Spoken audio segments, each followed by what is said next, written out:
In this episode, we are tearing down the Kove 800X engine. This engine was provided directly by the Kove factory. It is the standard retail version. For those worried about it being a special press version, you can just use this episode as a reference. Later on, you can watch as I tear down an engine from an actual owner. Then you can make a comparison. Let's remove this clutch cover. Then, let's bring over this KTM clutch cover to try it out. I bet you guys will love this operation.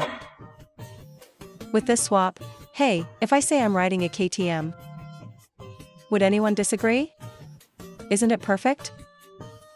As for this clutch, it's a slipper clutch. It hasn't gone through the anodic oxidation process, compared to their own 450 Rally. It's missing one finishing step. There is no manufacturer's logo on it. Continuing the teardown. Still no sign of the clutch manufacturer's logo. Usually, this type is a Chongqing clutch. The 450 engine uses a Chongqing Lifan clutch. Look, this is from Chongqing. Chongqing clutches aren't bad either. They are quite decent. But compared to KTM's diaphragm clutch, there is definitely a gap. I bet you're wondering about the CFMOTO 800's clutch. The CFMOTO 800 clutch is the same as the KTM 790's. The cylinder head is off. Let's check the camshaft. The structure of the cylinder head cover is different from KTM's. The outline is the same, but the crankcase ventilation structure is different. Kove placed the ventilation structure here, with the outlet in this spot. On the KTM, it's located inside here. It's more obvious looking at it this way. Once the head cover is removed, everyone, take a look at the internals. It still uses a camshaft-driven balancer shaft. The rotation speed of this balancer shaft is the same as the crankshaft.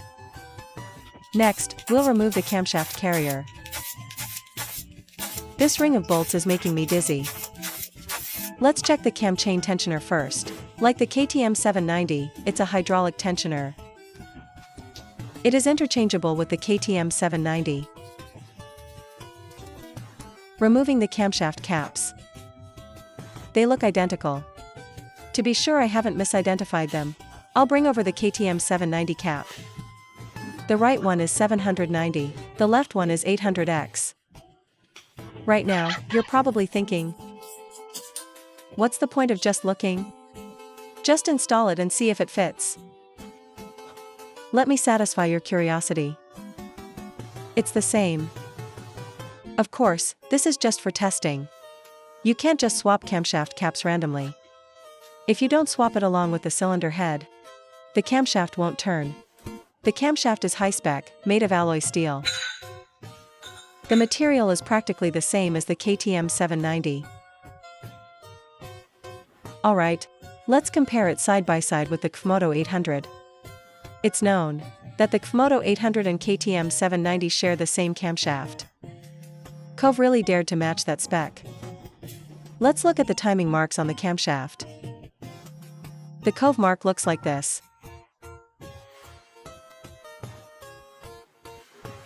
And the CFMOTO mark looks like this. Different marks. Same camshaft. Which manufacturer will be the third to use an alloy steel camshaft? Look at these rocker arms. Finger followers. Just like the KTM 790. So, are they using the exact parts from the KTM 790?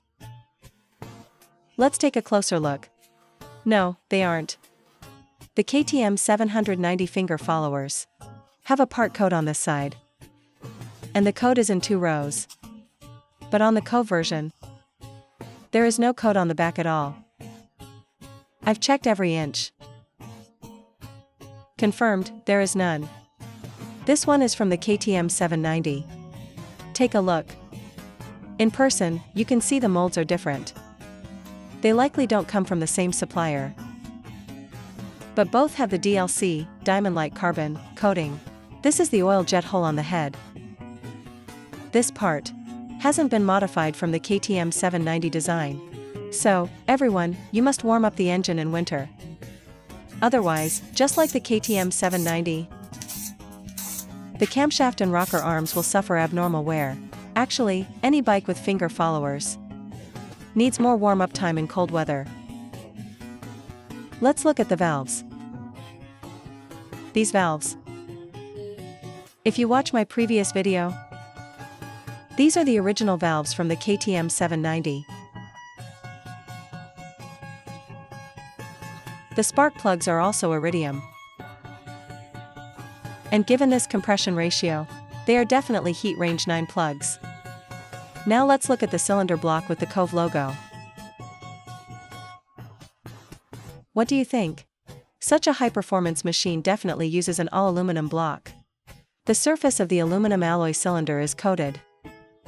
This coating is nickel silicon carbide, Nikasil, commonly referred to as a ceramic cylinder. This material's heat dissipation and wear resistance are superior to cast iron liners. If you take a cast iron block and an all-aluminum block to a honing machine and grind them, after a certain amount of time, you'll know which one is truly wear resistant.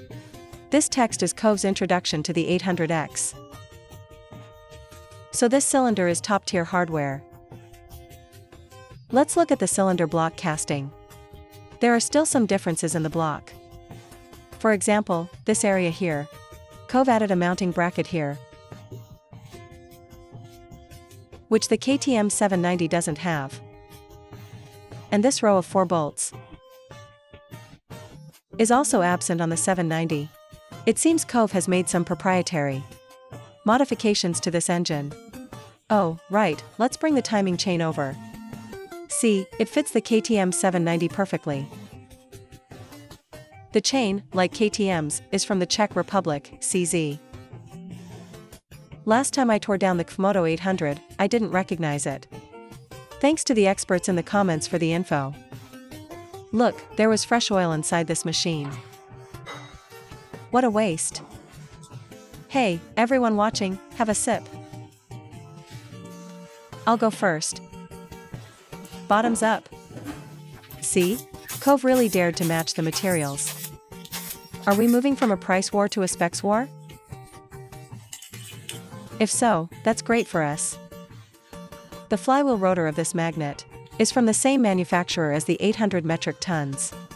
Just a different part code. I hope Vogue, QJ Motor, and Zontes keep the price competition fierce. Keep piling on high-quality materials, and compete on pure engineering strength. Don't you guys agree? As long as there are choices, we don't have to worry about quality issues. Exactly, then it's just about buying what you like. This oil pan is from the KTM 790. Let's try fitting it as well. Well, look at that. It fits perfectly. Repairing a KTM just got cheaper. What I said about the high-quality materials is the truth. I hope that in the future, when choosing a car or bike, it'll be like choosing a Japanese brand. You only look at personal preference, and never have to worry about quality. When can our domestic brands achieve that? Keep it up, manufacturers. Step up the technology. The rod bearings are from Daido, Japan. For these core components, Kove hasn't cut any corners. Let's check the bearings. Check the secondary shaft first. Just finished praising them and now they're being stingy. This bearing location isn't critical. So they used a Bahuan brand. And it's a P6 precision grade. You could have at least used P5.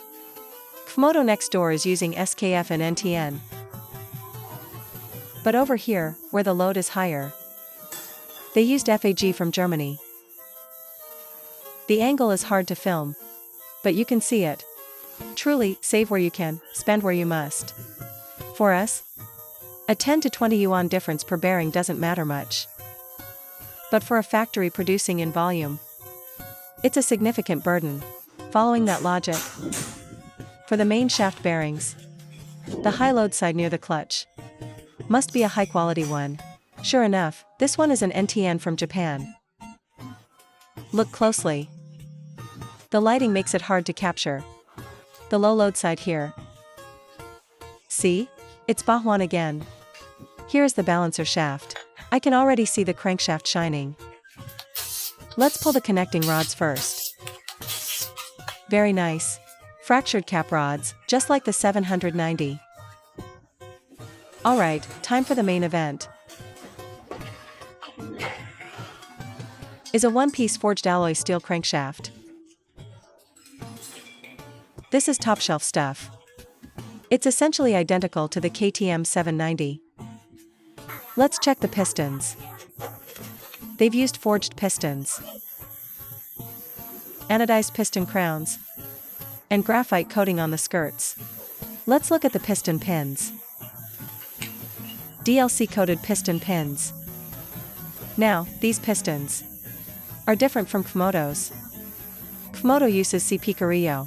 It's hard to tell who made these, because there's only a code, no manufacturer logo. The piston rings are from IT. This is the same as the CFMOTO 800. By the way, for 800X owners who have their bikes, if you doubt the crankshaft, open the clutch cover and look through this spot to see if it's forged. You can tell at a glance. Removing the balancer, let's look at this bearing. Much clearer now, right? Bahwan brand, P6 grade. And I noticed the lubrication method for the shafts is different from KTM's. Look at the Kove 800X.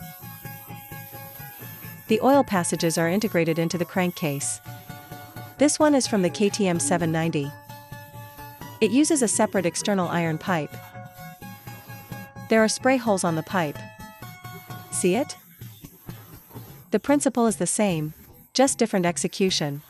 Putting the 800X crankshaft next to the KTM 790s. Under the flash, they both look beautiful. To summarize, compared to the 790, the Kove 800X engine materials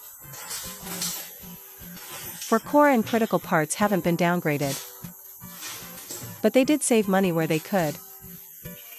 However, for this price point, it is honestly very impressive.